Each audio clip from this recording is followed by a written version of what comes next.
Hey guys, this is Andy Griffiths from FreeJam Games, and you're listening to The Party Chat. Xbox on. Game on, baby! Wow!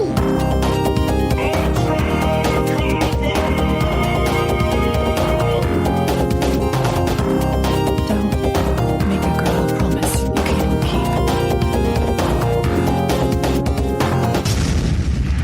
keep. Let's do this. Hello and welcome to the Party Chat podcast, the official podcast of the Xbox One subreddit. I'm your host, the Podfather, Ross Miller. Wait, what? And I'm the Podfather? You serious? Yep. You're the Podfather now. Well, you're Delicious Cheese. Right. Clay is Uncle Jesse. Carina is Retro Crystal. I'm just Ross. I needed something. And I do podcasts. I'm a father, so why not the Podfather? Anyway, you've interrupted me. Let's keep on going with introductions. So, joining me this week is our MV Cheese. It's Rhys. Hi, I guess. So, are you gonna, fight the Xbox Pope? Or what? No, we coexist. We've learned to coexist. Okay, I'm gonna have to talk to him about this. Please don't tell him. And the queen of cosplay, it's Carina. Hey, wait, if you're a podfather, do you get a fancy hat? I want a fancy hat now you've said it. Are you gonna make people Xbox deals they can't refuse? No, I'll leave that to Larry. A friend request they can't refuse. No. A friend request. As long as I don't wake up with a horse's head in my bed, you'll be okay. Well, we usually get this podcast started with what we have been playing, and I'm going to start with you, Rhys. Well, for me, it's actually a pretty short list. I have only played I've played 3 games this week. The first of all was I played a bit more Nine Parchments by Frozen Byte. Basically, I was playing it with a friend, and they came back around, and they really wanted to continue playing where we left off. So we played that for an hour and a half, or maybe even 2 hours, and the game is so pretty. Honestly, I said it last time, I'll say it again. It's beautiful, but it's long and grindy. And it's starting to get really frustrating. But luckily, we were only really playing that to fill in time before, during the gigantic 5-hour long, what the hell, downtime for server maintenance for Sea of Thieves. And then we played Sea of Thieves basically for 3 days straight. We were playing in my version of split screen, or local co-op. You can't see me doing the finger quotes, but I'm doing them. But what I did was, okay guys, so seriously, anyone listening to this who wants to play Sea of Thieves locally, get in on this, right? So I got Sea of Thieves through Gamespass, so I didn't even pay for the game. So that's a plus, right? Then what I did was, because Sea of Thieves is installed on my Xbox, which is my home Xbox, I installed Sea of Thieves with my main profile, which I own Gamespass and therefore Sea of Thieves on, Delicious Cheese. I installed Sea of Thieves on my laptop with that profile.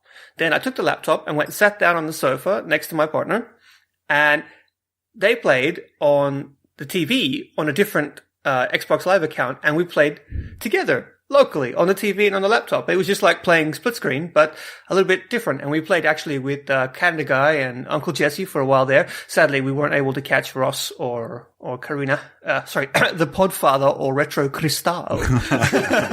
But yeah, we played the whole game for 3 days straight. It was awesome. I had a really good time. That game is so magic locally. Honestly, I've played with you guys before and had a blast. I've played with other people before. I've played at Rare Studios before and had an absolute blast. But playing it locally with someone next to you is even more fun than any of that. So once I come back from Seattle, I'll be in Seattle next week. We can talk about that later. But once I come back from Seattle, the first thing I'm doing is organizing a Sea of Thieves party and getting my friends to bring 3 laptops over. And we are all going to play Sea of Thieves, 4-player locally. It's going to be the best thing ever. I can't wait. And the other game I played was a little bit of Disgaea 5 on my Switch. I was basically just sort of getting the hang of it because I got it to